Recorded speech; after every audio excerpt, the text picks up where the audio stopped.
Hey there, I just wanted to show you a quick tutorial on how to use the app icon generator on Windows 10. I assume at this point you have downloaded the tool already and you have a folder in which you'll find 3 files. Keep all these files in the same folder, as this executable relies on knowing where the images are, but the one you really care about is the executable. Let's double click on AppIconGenerator.exe or AppIconGen.exe and wait a few moments for it to launch. You'll be greeted with a very simple user interface. The program is telling me to click to find my image, so I'll do just that.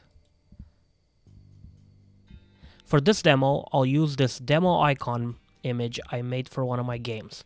It is recommended that you use a PNG as the source, but other image formats like tiff or jpeg will work as well. Double click on that image. You'll know that the process was successful because now my original preview in this window has been replaced with the image I selected. Otherwise, you'll probably get some sort of error message. All I have to do now is to click the big generate button and wait. Please be patient during this process, as this could take several seconds depending on the size of your source image and as well as your computer. And by the way, I recommend at least a 1024 by 1024 pixel image as your source.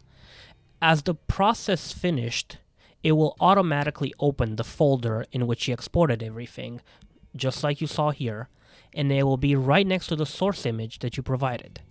Here, you'll find all the images you need in all the sizes you'll need.